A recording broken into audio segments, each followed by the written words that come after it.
Assalamualaikum warahmatullahi wabarakatuh. Alhamdulillah wa syukurillah wa nikmatillah la haula wa la quwata illa billah. Allahumma shalli ala sayyidina Muhammadin rasulillah wa ashabihi wa tabi'a wa mawala la nabiyya ba'da. Alhamdulillah. Saudaraku semuanya rahimakumullah. Kesempatan saat ini monggo kita jawab beberapa pertanyaan tentang ilmu fikih, tentang sholat.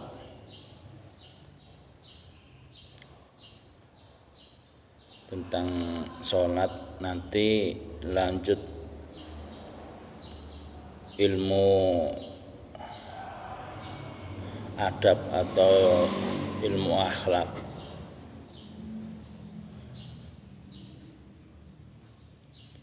Kita bahas tentang fikih sholat. Pertanyaan pertama dari adikku, dari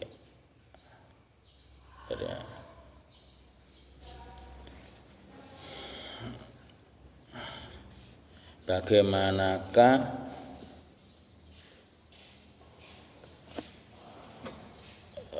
tata cara mengqashar atau melakukan jamak dalam sholat?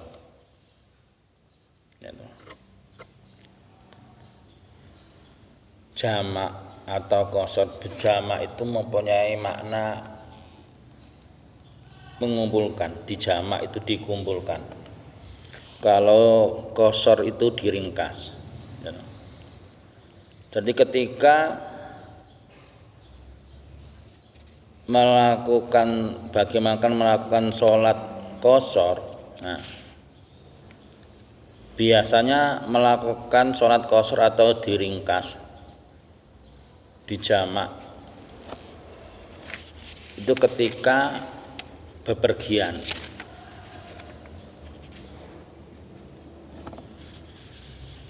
Jadi syarat daripada mengqashar sholat dalam kitab Fathul Qorib dijelaskan, dalam kitab Fathul Qorib bahwa boleh memperpendek sholat yang jumlahnya 4 rakaat. Jadi mengqashar, diringkas itu sholat yang bisa diqashar itu yang jumlahnya 4 rakaat. Zuhur, asar, kemudian isya. Sedangkan maghrib enggak bisa diqashar atau diringkas. Syarat daripada mengqashar itu satu, hendaklah bepergian bukan karena maksiat. Tadi bepergiannya itu bukan karena maksiat. Yang kedua, jarak bepergian itu harus ada 16 farsah. Atau 16 farsah itu sama dengan 1 farsah itu sama dengan 3 mil. Berarti keseluruhan itu harus ada jarak perjalanan itu harus ada 48 mil. Itu. Kemudian orang yang melakukan qashar sholat itu sholatnya adzaan. Adzaan itu ada, bukan qadhaan, bukan mengqadha. Kemudian yang keempat,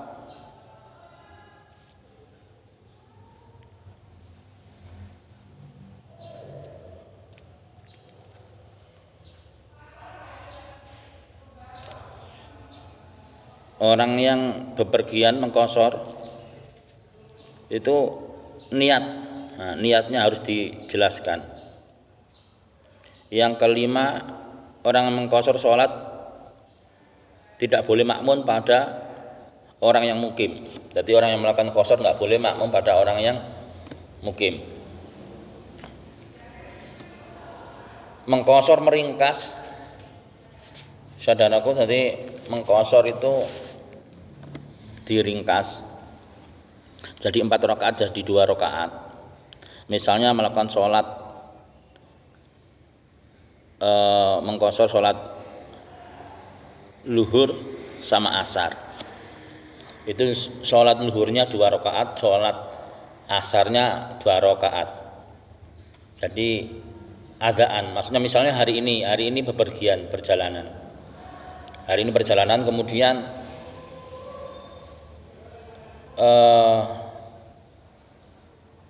di perjalanan kita menyampai pada waktu sholat duhur, kemudian kita bersama jamaah atau sendirian, kita melakukan sendirian atau mungkin ada rombongan atau sendirian. Untuk mempersingkat waktu biasanya kita melakukan qasar, meringkas. Biasanya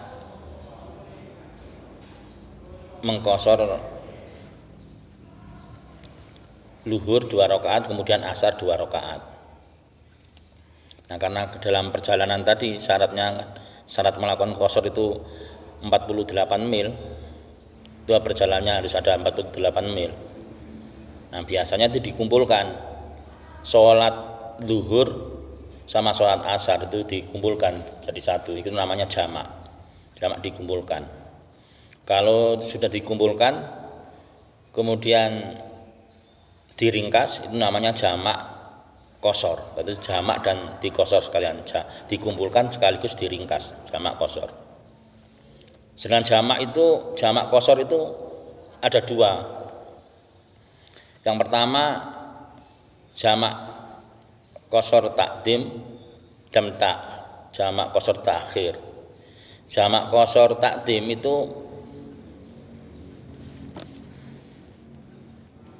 meletakkan atau melakukan sholat qasarnya luhur sama asar itu di waktu permulaan, yaitu maksudnya di sholat duhur. Itu namanya jamak qasar takdim, yaitu sholat duhur dan sholat asar diringkas dikumpulkan pada waktu sholat duhur. Sedangkan jamak qasar takhir itu ketika melakukan perjalanan waktu sholat duhur kita belum sempat sholat duhur, kemudian sudah tiba waktunya sholat asar. Nah, sholat duhur yang tadi itu dijamak di sholat asar itu sekaligus diringkas di qasar. Nah, itu namanya jamak qasar takhir. Itu sekilas tentang bagaimana cara mengqasar sholat. Kemudian pertanyaan berikutnya, apakah ketika sholat harus membaca niat? Nah, harus membaca niat, maksudnya dijaharkan atau dibaca keras. Nah, ini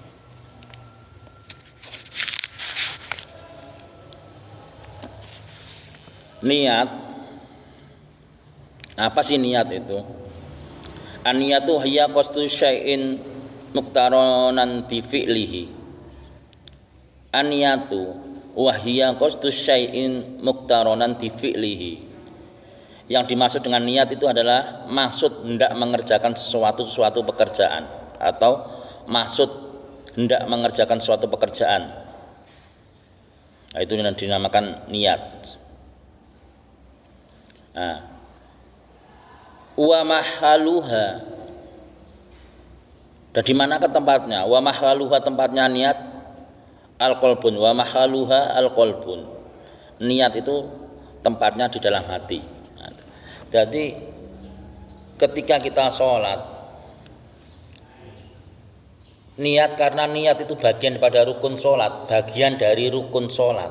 Nah, sekali lagi, niat itu bagian dari rukun sholat, maka harus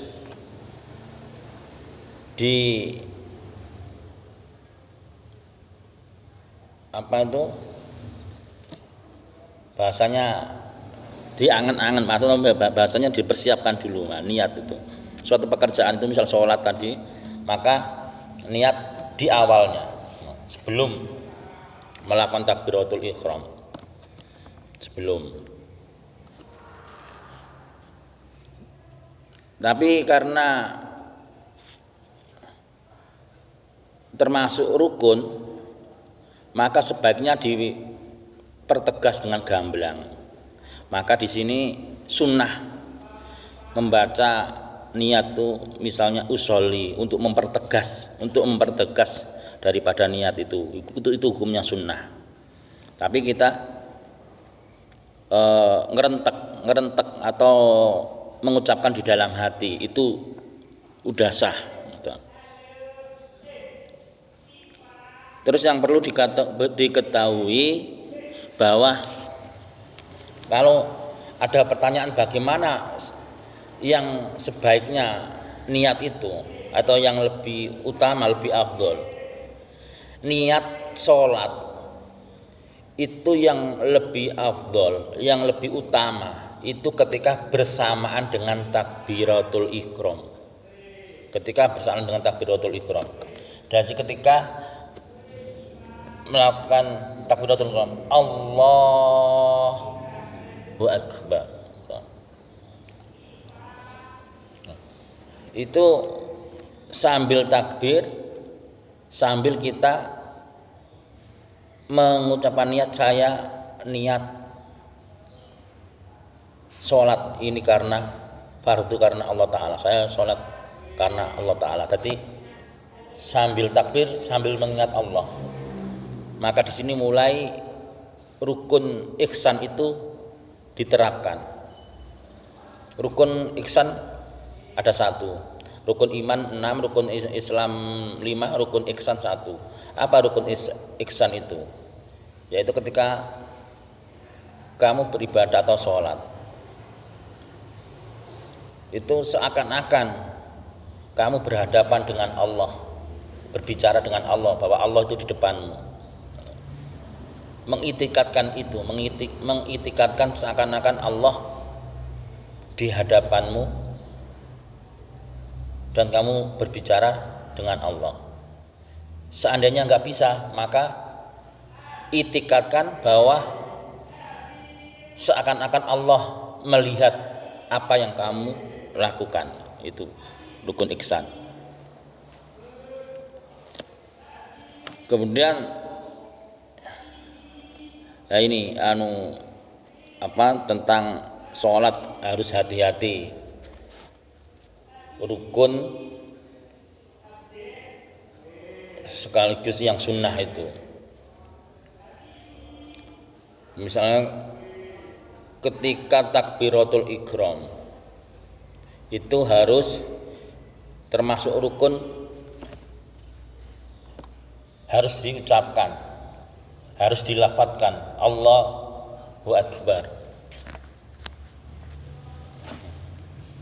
harus dilafadzkan. Enggak boleh sholat ketika takbiratul ihram cuma dibatin, itu tidak sah. Minimal harus telinganya mendengar, telinganya sendiri mendengar.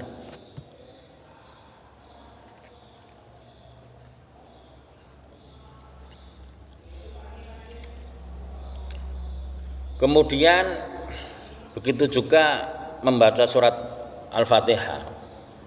Surat Al-Fatihah itu termasuk rukun. Jadi rukun sholat itu keseluruhannya, rukun-rukun sholat itu ada 18 macam. Kita enggak bahas semuanya, kita bahas sebagian saja rukun-rukunnya itu. Rukun termasuk yang rukun berikutnya itu membaca Fatihah. Membaca Fatihah itu pun enggak boleh dibatin. Bismillahirrahmanirrahim, alhamdulillahirrahmanirrahim, tapi di dalam hati tidak diucapkan, itu tidak sah. Surat Fatihah itu termasuk rukun, itu harus diucapkan, minimal telinganya sendiri mendengar. Bismillahirrahmanirrahim, alhamdulillahirabbil alamin, Rahmanir Rahim Maliki Yaumiddin Iyyaka na'budu wa iyyaka nasta'in. Itu. Ini sambil membaca Fatihah itu sambil diangan-angan atau diresapin maknanya. Usahakan bisa mengangen-angen apa bahasa wong Jawa, apa bahasa Indonesia itu. Meresapi. Ya minimal di kalimat iyyaka na'budu wa iyyaka nasta'in itu ingat fokus kepada Allah. Iyyaka na'budu, hanya kepadamu lah aku menyembah ya Allah, wa iyyaka nasta'in, dan hanya kepadamu lah aku memohon pertolongan. Jangan sampai di iyyaka na'budu kita ingat dunia, kita ingat segala macam aktivitas, kita ingat selain Allah. Kemudian rukun-rukun yang lain termasuk yang harus diperjelas itu bacaan yang harus diucapkan, enggak boleh dikerentek atau dibatin, dan enggak boleh hati, termasuk tahiyat akhir atau tasyahud akhir itu rukun. Kemudian membaca salam pertama atau salam menoleh ke kanan itu juga harus diperjelas. Enggak boleh membaca atahiyatul mubarakatus sholawatut itu dengan cukup dibatin saja, itu enggak sah. Atau kita mengucapkan salam assalamualaikum warahmatullah yang pertama, salam yang pertama yang ke kanan, menoleh ke kanan, kok cuma menoleh saja tanpa mengucapkan assalamualaikum warahmatullah, itu juga enggak sah. Itu. Kemudian satu lagi ilmu fikih tentang bagaimanakah ketika sholat kita enggak membaca tasyahud awal. Nah ini tasyahud awal, hukum tasyahud awal dalam sholat adalah sunnah. Maka ketika kita lupa enggak membaca tasyahud awal atau kita enggak membaca, itu hukumnya enggak apa-apa, sunnah. Tapi ada tuntunannya ketika kita lupa, karena kita sudah terbiasa mengucap tasyahud awal, lupakan sunnahnya sholat, atau mungkin lupa rukun atau lupa jumlah rakaat misalnya. Nah, kita diperbolehkan melakukan sujud sahwi. Ya, sujud sahwi itu sujud tuntunannya itu 2 kali melakukan sebelum salam. Jadi ketika tahiyat akhir, tasyahud akhir sudah innaka Allahumma sholli ala sayyidina Muhammad wa ala sayyidina Muhammad kama shallaita ala Ibrahim wa barik ala sayyidina Muhammad wa ala sayyidina Muhammad kama barakta ala sayyidina Ibrahim wa ala sayyidina Ibrahim fil alamina innaka hamidum majid. Ketika pada bacaan fil alamina innaka hamidum majid, kita enggak langsung salam, kita sujud lagi. Kita enggak, maksudnya enggak salam, tapi kita melakukan sujud sahwi, yaitu sujud kemudian duduk di antara 2 sujud itu membaca Rabbik firli warhamni wajburni warfa'ni warzuqni wahdini wa'afini warfa'ni. Kemudian melakukan sujud lagi. Bacaan sujud sahwi itu subhana malayanamu walayashu, subhana malayanamu walayashu 3 kali. Kemudian setelah melakukan sujud sahwi yang kedua itu, nah kita duduk langsung salam assalamualaikum warahmatullah. Assalamualaikum warahmatullah. Itu tata cara tuntunan melakukan sujud sahwi. Bila ada lupa jumlah rakaat, lupa rukun, ini lupa loh,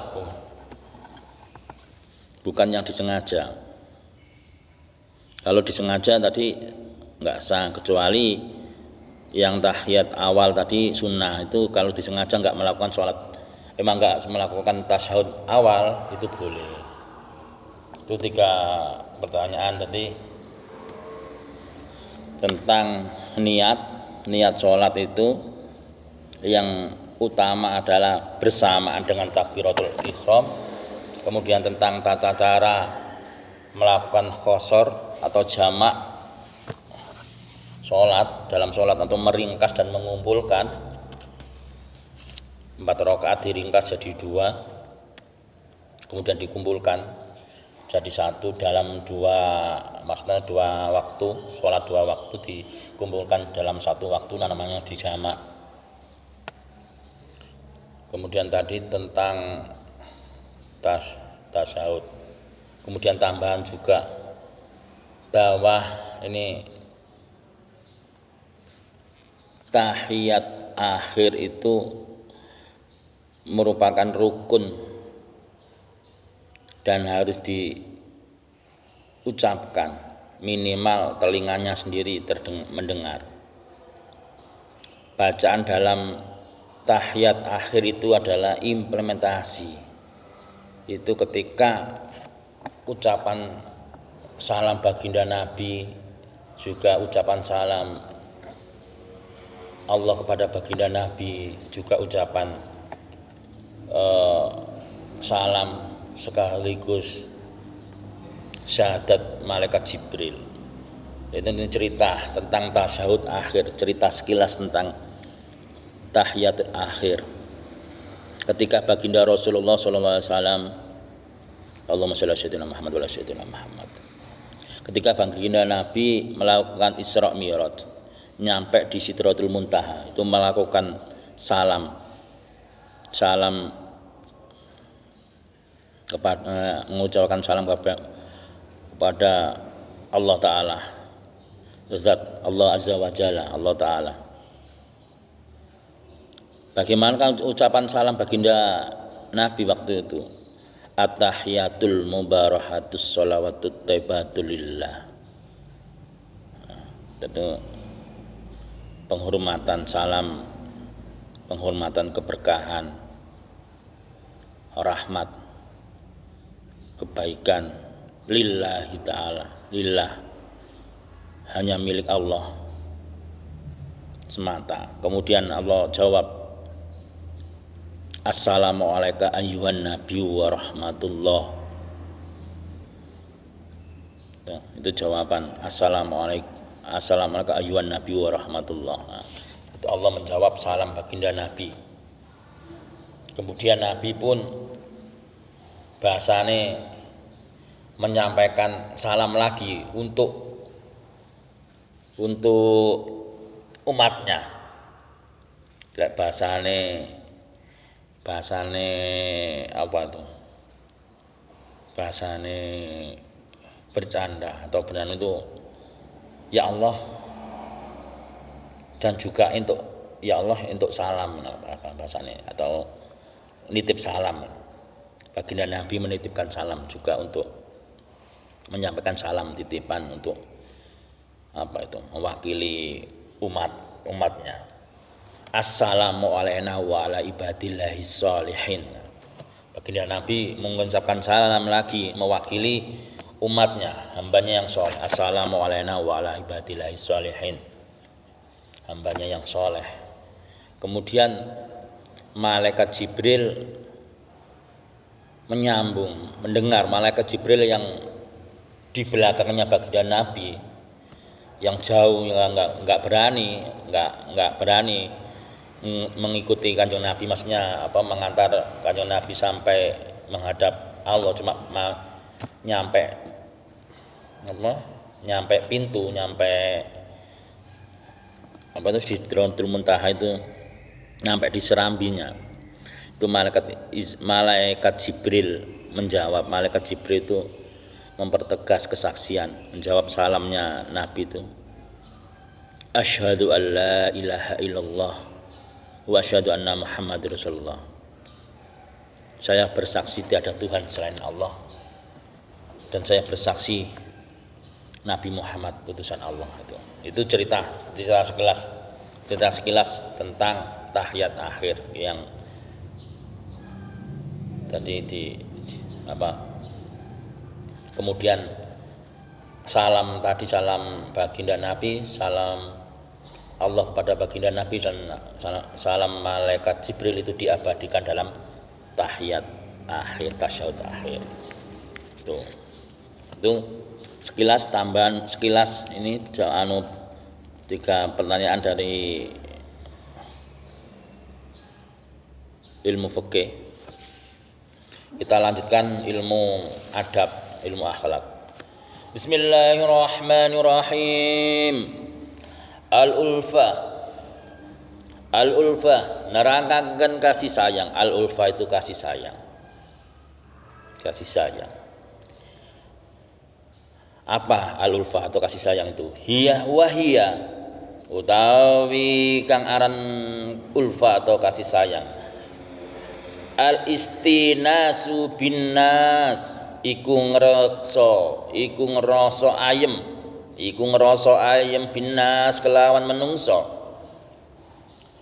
Wal farahu biliqaihim lan bunga kelawan ketemu nas. Lan bunga atau bunga bahasane iku bahagia kelawan biliqaihim kelawan ketemu nas menungso. Jadi al-ulfah kasih sayang itu kerukunan timbule rasa bunga lan ayem yen ketemu sepadha-padha menungso. Atau bahasa Indonesiane apa ya? Bahasa Indonesiae kira-kira ngene mungkin. Rasa senang bahagia atau damai apabila ketemu sesama. Nah ini mungkin bahasanya seperti itu. Yang dimaksud ulfah atau kasih sayang itu bahagia. Itu rasa bahagia, senang, ayem, damai ketemu sesama manusia itu. Apa mana ketemu lawan jenis ya. Luwih seneng meneh. Mulane lek jenenge apa kasih sayange perempuan. Mung dijenengi lek kasih sayange nang perempuan, kasih sayange perempuan jeneng ulfatun nisa. Lek dijenengi ulfatun nisa artine kasih sayange perempuan. Gampang. Wa asbabuha utawi sebab-sebabe ulfah utawi sebab-sebabe kasih sayang. Khamsatun iku ana 5. Awalu haddin utawi kawitan ad-dinu iku mergo agama. Nah, penyebab sebab-sebabnya rasa kasih sayang atau ulfa itu ada 5. Yang pertama sebab agama. Wasaniha lan kaping pindho an-nasabu iku keturunan utawa nasab. Wasaniha iku keturunan utawa nasab. Wasalisuha utawi kaping telu sebab-sebabe al-musyahara iku musyahara. Kaping telu al-musyahara iku musyahara. Wa rabiuha utawi kaping 4 al-birru iku kebagusan. Al-birru iku kebagusan, kebaikan yang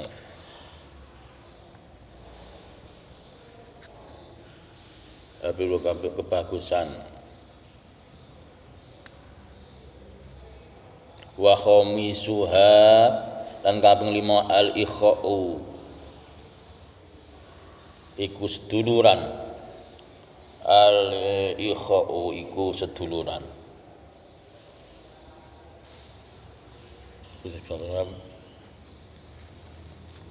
Kemudian pembahasan lebih lanjut tentang sebab-sebabnya kita lanjutkan besok. Kita cukupkan, kita cukupkan dulu cuplikan kitab apa itu, ilmu akhlak. Saya akhiri, wabil taufik wal hidayah, waridho wal inayah. Wassalamualaikum warahmatullahi wabarakatuh.